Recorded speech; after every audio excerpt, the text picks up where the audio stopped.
ಎಲ್ಲ ಸ್ನೇಹಿತರನ್ನ ಮೊದಲನೇದಾಗಿ ಪ್ರೀತಿಯಿಂದ ಸ್ವಾಗತಿಸ್ತಾ ಇದ್ದೇನೆ.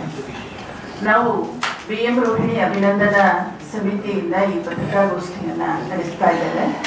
ಈ ಗೋಷ್ಠಿಯಲ್ಲಿ ಇರುವವರು ಪಡಿ ಸಂಸ್ಥೆಯ ರೆಮಿ ಡಿಸೋಜಾ ಅವರು, ಬಿಲ್ಲವ ಮಹಿಳಾ ಮಂಡಲದ ಅಧ್ಯಕ್ಷರಾದಂತಹ ಸುಮಲತಾ ಸುವರ್ಣ ಅವರು, ಹಾಗೂ ಮಹಿಳಾ ದೌರ್ಜನ್ಯ ವಿರೋಧಿ ಒಕ್ಕೂಟದ ಸದಸ್ಯರಾದಂತಹ ಸುಧಾ ಮೇಡಮ್ ಅವರು, ಹಾಗೂ ನಾನು ಜ್ಯೋತಿ ಚೇಳಾರು, ಡೀಡ್ ಸಂಸ್ಥೆಯ ಮರ್ಲಿನ್ ಮಾರ್ಟಿಸ್ ಅವರು, ಕರಾವಳಿ ಲೇಖಕಿಯರ ವಾಚಕಿಯರ ಸಂಘದ ದೇವಿಕಾ ನಾಗೇಶ್ ಅವರು ಈ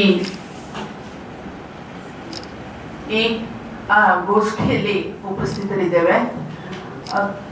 ದಿನಾಂಕ 21/2/2026 ಶನಿವಾರ ಕರಾವಳಿಯ ಮಾತ್ರಲ್ಲ, ನಮ್ಮ ಕರ್ನಾಟಕದ ಹಿರಿಯ ಲೇಖಕಿ BM ರೋಹಿಣಿ ಅವರಿಗೆ ಒಂದು ಪುಸ್ತಕ ಗೌರವ, ಅಭಿನಂದನೆಯ ಪುಸ್ತಕ ಗೌರವದ ಮೂಲಕ ಅವರನ್ನ ಗೌರವಿಸುವಂತಹ ಒಂದು ಕಾರ್ಯಕ್ರಮ.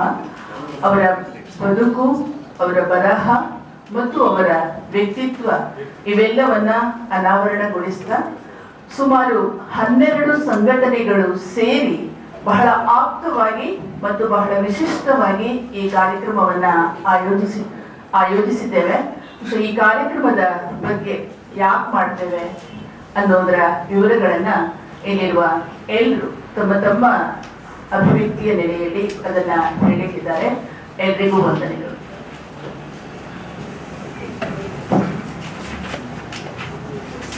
ಆತ್ಮೀಯರೇ, BM ರೋಹಿಣಿ ಅವರ ಬಗ್ಗೆ ಎಲ್ರಿಗೂ ಗೊತ್ತಿದೆ ಅಂತ ನಾನು ಅನ್ಕೊಂಡಿದ್ದೀನಿ. ಯಾಕಂದ್ರೆ ಈ ಭಾಗದ ಎಲ್ಲ ಪತ್ರಿಕೆಗಳಲ್ಲಿ ಅವರ ಬರಹಗಳು ಪ್ರಕಟ ಆಗಿದ್ದಾವೆ. ನಾವೆಲ್ಲ ಅವರ ಬರಹಗಳನ್ನ ಓದಿ ಬೆಳೆದವರು. 21ನೇ ತಾರೀಕು BM ರೋಹಿಣಿ ಅವರಿಗೆ ನಾವೊಂದು ನಾಗರಿಕ ಸನ್ಮಾನವನ್ನ ಇಟ್ಕೊಳ್ಳುವುದರ ಉದ್ದೇಶ, ಒಬ್ಬ ವ್ಯಕ್ತಿ ಹೇಗೆ ತನ್ನ ವೈಯಕ್ತಿಕವಾದಂತಹ ಸವಾಲುಗಳನ್ನ ಎದುರಿಸಿ ಸಮಾಜಮುಖಿಯಾಗಿ ದುಡಿತಾ ಅನೇಕ ಸಂಘಟನೆಗಳ ಜೊತೆಗೆ ಪಾಲ್ಗೊಳ್ತಾ ಒಂದು ವಿಶಾಲವಾದಂತಹ ಒಂದು ಸಂಸ್ಥೆಯ ಹಾಗೆ ಬದುಕಬಹುದು, ಬೆಳೆಯಬಹುದು ಅನ್ನೋದಕ್ಕೆ ಮಾದರಿಯಾದವರು BM ರೋಹಿಣಿ. ಶಾಲಾ ಅಧ್ಯಾಪಕಿಯಾಗಿದ್ದವರು, ಕನ್ನಡ MA ಮುಗಿಸಿದ್ರು. ಆ ನಂತರ ತಮ್ಮ ಹವ್ಯಾಸದ ಅನೇಕ ಬರಹಗಳಲ್ಲಿ ತೊಡಗಿಕೊಂಡ್ರು. ನಿವೃತ್ತರಾದ ನಂತರ ಅವರು ಒಂದೊಂದು ವಿಷಯದ ಮೇಲೆ ಸಂಶೋಧನೆಯನ್ನ ಮಾಡ್ತಾ ಬಂದದಿದೆಯಲ್ಲ, ಅದು ನಾವೆಲ್ಲ ಒಂದು ರೀತಿಯಲ್ಲಿ ಬೆರಗಿನಿಂದ ನೋಡಿದವರು. ಯಾಕಂದ್ರೆ ನಿವೃತ್ತಿಯ ನಂತರ ಬದುಕು ಮುಗೀತು ಅನ್ನುವಂಥದ್ದೇ ಹೆಚ್ಚಿನವರು ತಿಳ್ಕೊಳ್ಳುವ ಸಂದರ್ಭದಲ್ಲಿ ಇವರು ಪ್ರತಿ ಬಾರಿ ಅವ್ರ ಜೊತೆ ಮಾತಾಡುವಾಗ ಈ ಬಾರಿ ಇಂಥ ವಿಷಯದ ಮೇಲೆ ಸಂಶೋಧನೆ ಮಾಡ್ತಾ ಇದ್ದೀನಿ ಅಂತ. ಹಾಗೆ ಸುಮಾರು 23 ಕೃತಿಗಳನ್ನ ಅವರು ಈಗಾಗಲೇ ಅವರು ಹೊರತಂದಿದ್ದಾರೆ. ಜಿಲ್ಲೆಯ ಪ್ರಗತಿಪರ, ಅದರಲ್ಲೂ ಶಿಕ್ಷಣ, ಮಹಿಳಾ ಹಕ್ಕುಗಳು ಮತ್ತು ಪರಿಸರದ ಬಗ್ಗೆ ಆಗಿರ್ಬೋದು, ಯಾವ್ಯಾವ ಸಂಘ ಸಂಸ್ಥೆಗಳು ಕೆಲಸ ಮಾಡ್ತಾ ಇದ್ದಾವೋ ಅವುಗಳ ಜೊತೆಗೆ ಅವರು ತಮ್ಮನ್ನ ತೊಡಗಿಸಿಕೊಂಡು ತಾವೇನ್ ಮಾಡಬಹುದು ಅಂತ ಯೋಚನೆ ಮಾಡ್ತಾರೆ. ಅಷ್ಟೇ ಅಲ್ಲ, ಅದರ ಜೊತೆಗೆ ತನ್ನ ಸುತ್ತಮುತ್ತಲಲ್ಲಿ ಯಾರು ಶಿಕ್ಷಣವನ್ನ ಪಡೆಯುವುದಕ್ಕೆ ಕಷ್ಟಪಡ್ತಾ ಇದ್ದಾರೋ, ಆರ್ಥಿಕವಾದಂತಹ ನೆರವು ಬೇಕಾದವರಿಗೆ ಆರ್ಥಿಕ ನೆರವನ್ನ ಕೊಡ್ತಾ, ಮಹಿಳೆಯರು ಯಾರಿಗೆ ತೊಂದರೆ ಇದೆ ಅದನ್ನ ಗಮನಿಸಿ ಅವರಿಗೆ ಅಗತ್ಯ ಇರುವಂತಹ ಸಲಹೆಗಳನ್ನ ಮತ್ತು ನೆರವುಗಳನ್ನ ಒದಗಿಸಿಕೊಡುವುದು ಅವರ ಬದುಕಿನ ಒಂದು ಭಾಗ ಆದ ಹಾಗೆ ಅವರು ಒಂದು ದೀಕ್ಷೆಯಿಂದ ಕೆಲಸ ಮಾಡಿದವರು. ಮತ್ತು ಯಾವುದೋ ಸಂಸ್ಥೆಯ ಜೊತೆಗೆ ಜೋಡಿಸಿದ್ರೆ ಮುಗಿದವು ಅಂತ ಅನ್ಕೊಳ್ಳಿಲ್ಲ ಅವರು. ಆ ಸಂಸ್ಥೆಗೆ ಆ ಹೆಣ್ಮಕ್ಳನ್ನ ಸೇರಿಸಿದ ನಂತರ ಮತ್ತೆ ಹೋಗಿ ಚೆನ್ನಾಗಿದ್ದೀರ, ಅನುಕೂಲ ಆಗಿದೆಯಾ ಅಂತೇಳಿ ಕೇಳುವ ಒಂದು ಕಾಳಜಿಯನ್ನ, ಅಂತಃಕರಣವನ್ನ ಇಟ್ಕೊಂಡವರು. ಇಂತಹ BM ರೋಹಿಣಿ ಅವರು ನಮ್ಮೆಲ್ಲರಿಗೆ ಒಂದು ಮಾದರಿಯನ್ನ, ತೆರೆಮರೆಯಲ್ಲೇ ಇದ್ಕೊಂಡು ಕೆಲಸ ಮಾಡ್ತಾರೆ. ನಾನು ಏನೇನನ್ನ ಸಾಧಿಸ್ಲಿಕ್ಕೆ ಸಾಧ್ಯ ಇದೆ ಅನ್ನೋದನ್ನ ಇತರರಿಗೆ ಹೇಳುವುದಕ್ಕೆ ಅವರು ಪ್ರೇರಣೆ ಆದಂಥವರು.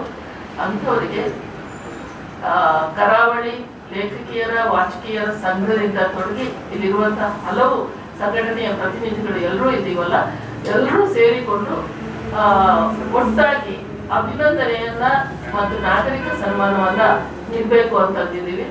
ಈ 21ನೇ ತಾರೀಕು 10:00 ಕಾರ್ಯಕ್ರಮ ಶುರುವಾಗುತ್ತೆ. ಆಮಂತ್ರಣ ಪತ್ರದಲ್ಲಿ 10:05 ಸರಿಯಾಗಿ ನಾವು ಕಾರ್ಯಕ್ರಮವನ್ನ ಆರಂಭ ಮಾಡ್ತೀವಿ. ತಾವೆಲ್ಲರೂ ಬಂದು ಈ ಒಂದು ಮಹತ್ವದ ಕೆಲಸದಲ್ಲಿ ಕೈ ಜೋಡಿಸಬೇಕು. BM ರೋಹಿಣಿಯವರ ಆಪ್ತೇಷ್ಟರು, ಶಿಷ್ಯರು, ಅಭಿಮಾನಿಗಳು ಬೇರೆ ಬೇರೆ ಜಾಗದಲ್ಲಿದ್ದಾರೆ. ಅವರೆಲ್ಲರಿಗೂ ನಿಮ್ಮ ಮೂಲಕ ಈ ವಿಷಯ ಇನ್ನೊಂದಷ್ಟು ಪ್ರಸಾರ ಆಗಬೇಕು ಅಂತ ಹೇಳ್ತಾ, ನಾನು ಇನ್ನೊಂದು ಮಾತು ಹೇಳಬೇಕಾಯ್ತು. ನಮ್ಮ ಬಳಗದ ಮಹಿಳಾ ದೌರ್ಜನ್ಯ ವಿರೋಧಿ ವೇದಿಕೆಯ ಸದಸ್ಯರಾದಂಥ ಮುಖ್ಯ ವ್ಯಕ್ತಿಯಾದಂಥ ಗುಲಾಬಿ ಬಿಳಿಗೊಲೆ ಅವರು ಕೂಡ ಇದ್ರ ಜೊತೆಗಿದ್ದಾರೆ. ಇದನ್ನ ಹೇಳಿ ನಾನು ಸುಮಲತಾ ಅವರಿಗೆ ಮತ್ತೆ ಮಲ್ಲಿನ್ ಅವರು ಮಾತಾಡಬೇಕು ಅಂತ ಕೇಳ್ಕೊಳ್ತೀನಿ.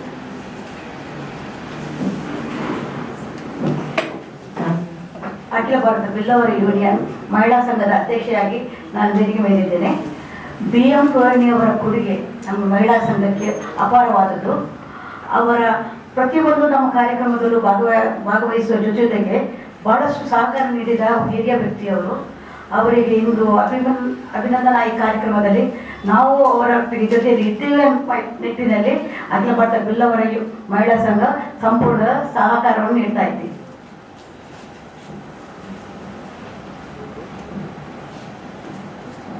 ನಾನು ಮಾರ್ಲೆನ್ ಮಾರ್ಟಿಸ್ ಲೀಡ್ ಸಂಸ್ಥೆಯಿಂದ ರೆಪ್ರೆಸೆಂಟ್ ಮಾಡ್ತಾ ಇದ್ದೀನಿ. BM ರೋಹಿಣಿಯವರು ನಮಗೆಲ್ಲರೂ ಆಪ್ತವಾದ ಟೀಚರ್ ಅಂತಲೇ ಕರೀತಾ ಇದ್ದೇವೆ ನಾವು ಅವರನ್ನು. ಆದರೆ ಅವರ ಪರಿಚಯ, ಅವರ ಒಡನಾಟ ಅವರು ರಿಟೈರ್ಡ್ ಆದ ಮೇಲೆ ನಮಗೆ ಹೆಚ್ಚು ಆದದ್ದು. ನಾವು ಮಹಿಳಾ ಪರ ಚಿಂತನ ತಂಡ ಅಂತ ಹೇಳಿ ಲೀಡ್ ಸಂಸ್ಥೆಗೆ ಆರಂಭ ಮಾಡಿದಾಗ ಅವರು ಅದವರ ನಮ್ಮ ಸಕ್ರಿಯ ಸದಸ್ಯರವರು. ಈ ಮೂಲಕದಲ್ಲಿ ನಡೆಯುವಂತಹ ಎಲ್ಲ ವಿಚಾರಗಳನ್ನು ಮಹಿಳಾ ದೃಷ್ಟಿಕೋನದಿಂದ ನೋಡ್ಲಿಕ್ಕೆ ನಮಗೆ ಸಹಾಯ ಮಾಡಿದವರು ಅವರು. ನಾವು ತುಂಬಾ ನೆಗೆಟಿವ್ ಆಗಿ ಮಾತಾಡುವಾಗ ನಮ್ಮನ್ನು ಹಿಡಿದು ಎಳೆದು ಹಾಗೆಲ್ಲ ಹೀಗೆ ಅಂತ ಹೇಳುವಂತಹ ಒಂದು ಸಮಚಿತ್ತವಾದ ಮನಸ್ಸು ಅವರದು. ಹಾಗೆ ತಮ್ಮ ಸುತ್ತಮುತ್ತಲಿನಲ್ಲಿ ತೊಂದರೆಯಾದ ಮಹಿಳೆಯರನ್ನು ಕರ್ಕೊಂಡು ಬಂದು ಇವರಿಗೆ ಇದು ಸಹಾಯ ಬೇಕಾಗಿದೆ, ಇದು ಬೇಕಾಗಿದೆ ಅಂತ ನಮ್ಮೊಟ್ಟಿಗೆ ಸೇರಿಸ್ಕೊಂಡು ಆಮೇಲೆ ಅವರ ಫಾಲೋ ಅಪ್ ಮಾಡಿದ್ದಾರೆ. ಅವರು ಸೆಕ್ಸ್ ವರ್ಕರ್ಸ್ ಮೇಲೆ ಸರಿ ಮಾಡಿದ್ದಾರೆ, ಮತ್ತೆ ಇತರ ನಮ್ಮ ಕಾರ್ಯಕ್ರಮದಲ್ಲಿ ಸಕ್ರಿಯವಾಗಿ ತೊಡಗಿದ್ದಾರೆ. ಮಾತ್ರ ಅಲ್ಲ, ಒಂದು ಬ್ಯಾಲೆನ್ಸ್ಡ್ ಆದ ವ್ಯಕ್ತಿತ್ವ ಅವರು, ಮತ್ತೆ ಬಹಳ ಪ್ರೀತಿಯ ವ್ಯಕ್ತಿ. ಇವರಿಗೆ ಅಭಿನಂದನೆಗೆ ನಮಗೆ ಅಂತೂ ಬಹಳ ಖುಷಿ. ಮತ್ತೆ ನಾವೆದುರು ನೋಡ್ತಾ ಇದ್ದೇವೆ. ಇದಕ್ಕೆ ನಿಮಗೆ ಸಹ ಸ್ವಾಗತವನ್ನು ಕೊಡ್ತೀವಿ. BM ರೋಹಿಣಿ ಅವರು ಬಡಿ ಸಂಸ್ಥೆಯೂ ಕೂಡ ನೇರವಾದ ಒಂದು ಸಂಬಂಧ ಇರುವಂಥದ್ದು. ನಾವು ಕಳೆದ 2-3 ದಶಕಗಳಿಂದ ಬಡಿ ಸಂಸ್ಥೆಯ ಮೂಲಕ ಶಿಕ್ಷಣಕ್ಕೋಸ್ಕರ ಕೆಲಸ ಮಾಡ್ತಿರುವಾಗ ನಮ್ಮ ಆಡಳಿತ ಮಂಡಳಿಯ ಆರಂಭಿಕ ಸದಸ್ಯರು ಒಬ್ಬರು ಅವರು ಇದರಿಂದ ಬಡಿ ಸಂಸ್ಥೆಯ ಮೂಲಕ ಅವರ ಭಾಗವಹಿಸಿಕೆಯಿಂದ ಶಿಕ್ಷಣಕ್ಕೋಸ್ಕರ ತುಂಬಾ ಕೊಡುಗೆ ನೀಡಲಿಕ್ಕೆ ಸಾಧ್ಯವಾದದ್ದು. ಮಾತ್ರವಲ್ಲ, ಮಕ್ಕಳ ಸಂಬಂಧಪಟ್ಟಾಗೆ, ಶಿಕ್ಷಣಕ್ಕೆ ಸಂಬಂಧಪಟ್ಟಾಗೆ, ಅದಕ್ಕೆ ಸಂಬಂಧ ಸಾಹಿತ್ಯದ ಬಗ್ಗೆ ತುಂಬಾ ಕೆಲಸಗಳನ್ನು ಮಾಡೋದ್ರ ಜೊತೆಗೆ ಬಹಳ ಸರಳವಾಗಿ ನಮ್ಮ ಕಾರ್ಯಕ್ರಮದಲ್ಲಿ ಭಾಗವಹಿಸ್ತಾ ಇದ್ರು. ಸ್ವಂತ ಒಂದು ವ್ಯಕ್ತಿ ನಮ್ಮ ಮುಂದೆ ಇದ್ದು ಬರೀ ಶಿಕ್ಷಣ ಮಾತ್ರ ಅಲ್ಲ, ಸಮಾಜಕ್ಕೆ ಸಂಬಂಧಪಟ್ಟ ಆ ಸಾಮಾಜಿಕ ನ್ಯಾಯ ಇರ್ಬೋದು, ನಮ್ಮ ಸಂಸ್ಕೃತಿಯಲ್ಲಿ ಬೆಳೆದು ಬಂದಿರುವ ವಿವಿಧ ಸಂಶೋಧನೆಗಳನ್ನು ಮಾಡೋದ್ರ ಮೂಲಕ ಅನೇಕ ವಿಷಯಗಳನ್ನು ನಮ್ಮ ಮುಂದೆ ಇಟ್ಟಿದ್ದಾರೆ. ಅಂತ ಒಂದು ವ್ಯಕ್ತಿಯನ್ನು ಸನ್ಮಾನಿಸಲು ನನಗೆ ತುಂಬಾ ಖುಷಿ ಅನಿಸಿದೆ. ಅವರು ಮಾಡಿದ ಬಹಳ ದೊಡ್ಡ ಕೆಲಸ ಅಂತ ಹೇಳಿದ್ರೆ ವಾಚಕಿಯರನ್ನು ಬರೀಲಿಕ್ಕೆ ಹಚ್ಚಿದಂಥದ್ದು. ಒಂದಷ್ಟು ಅವರಿಗೆ ನಿರಂತರ ಪ್ರೋತ್ಸಾಹ ಮಾಡ್ತಾ ಬಹಳ ಒಳ್ಳೆಯ ಬರಹಗಾರರ ಒಂದು ದೊಡ್ಡ ಗುಂಪನ್ನೇ ಅವರು ರೂಪಿಸಿದ್ದಾರೆ ಅಂತ ಹೇಳ್ಬೋದು. ಅದರ ಜೊತೆ ವಿವಿಧ ವಿಷಯಗಳನ್ನು ಗೆಳತಿಯರು ಹಂಚಿಕೊಂಡಿದ್ದಾರೆ. ಅದರ ಜೊತೆ ಈ ಆರೋಹಿಣಿ ಯಾಕೆ ಮುಖ್ಯ ಆಗ್ತದೆ ಅಂತ ಹೇಳಿದ್ರೆ, ಸುಮಾರು 12 ಸಂಘ ಸಂಸ್ಥೆಗಳ ಜೊತೆ ಅವರ ಒಡನಾಟ ಹೇಗಿತ್ತು, ಏನಿದೆ, ಹೇಗೆ ಅವರ ಇಡೀ ಒಂದು ಬೆಳವಣಿಗೆಯ ಘಟ್ಟವನ್ನು ಈ ಆರೋಹಿಣಿ ಅನ್ನುವಂತಹ ಒಂದು ಅಭಿನಂದನಾ ಗ್ರಂಥ ಪರಿಚಯಿಸುತ್ತದೆ. ಅದರ ಜೊತೆಯಲ್ಲಿ ಹಿರಿಯರು ಅವರು ಮಾಡಿದ ಒಟ್ಟು ಸಾಧನೆಗಳ ಬಗ್ಗೆ ಕೂಡ ಒಂದು ಸಣ್ಣ ಸಮೀಕ್ಷೆಯನ್ನು ಕೂಡ ಅದು ಕೊಡ್ತದೆ ಅಂತ ಹೇಳ್ಬೋದು.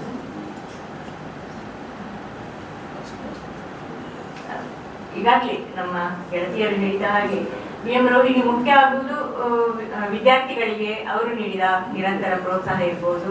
ಮತ್ತೆ ಅಂಚಿಗೆ ತಳ್ಳಲ್ಪಟ್ಟವರನ್ನು ಅವರು ಹೆಕ್ಕಿ ತಂದು ಮುಖ್ಯವಾಹಿನಿಗೆ, ಸಮಾಜದ ಒಂದು ಮುಖ್ಯವಾಹಿನಿಗೆ ಪರಿಚಯಿಸುವಂತಹದ್ದು, ಮತ್ತೆ ಅವರ ಶಿಕ್ಷಣದ ವಿವಿಧ ಘಟ್ಟಗಳಲ್ಲಿ ಅವರು ಹಿಂದೆ ಉಳಿಯದ ಹಾಗೆ ಮುಂದೆ ಹೇಗೆ ತಗೊಂಡು ಹೋಗ್ಬೋದು ಅನ್ನೋದರ ಬಗ್ಗೆ ಅವರು ಮಾಡಿದ ಕೆಲಸಗಳು, ಅದನ್ನು ನಾವು ನಮ್ಮ ನಿತ್ಯ ನೋಡಿ ಒಂದು ರೀತಿಯಲ್ಲಿ ಮಾದರಿ ಅಂತ ಹೇಳ್ಬೋದು. ನಾನು ಕಂಡ ಹಾಗೆ ನನ್ನ ದೃಷ್ಟಿಯಲ್ಲಿ ಅವರೊಂದು ಮಾದರಿ ವ್ಯಕ್ತಿತ್ವ. ಇತ್ತೀಚಿನ ದಿನಗಳಲ್ಲಿ ನಮಗೆ ಮಾದರಿ ವ್ಯಕ್ತಿತ್ವಗಳು ತುಂಬಾ ಕಡಿಮೆ ಕಾಣ್ತಾ ಇದೆ. ಅಂತಹ ಸಂದರ್ಭದಲ್ಲಿ ಕಿರಿಯರನ್ನು ಬೆಳೆಸುವ ನಿಟ್ಟಿನಲ್ಲಿ ಅವರ ಒಂದು ಬದುಕು ಬರಹ ನಮಗೆ ತುಂಬಾ ಮುಖ್ಯ ಆಗ್ತದೆ ಅಂತ ಅನಿಸುತ್ತೆ.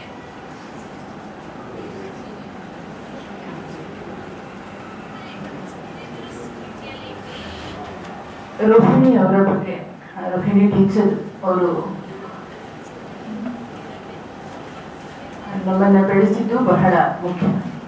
ಇದ್ರ ಜೊತೆಗೆ ನಿಮ್ಗೆ ಏನಾದ್ರು ಪ್ರಶ್ನೆಗಳಿದ್ರೆ ಕೇಳಬಹುದು.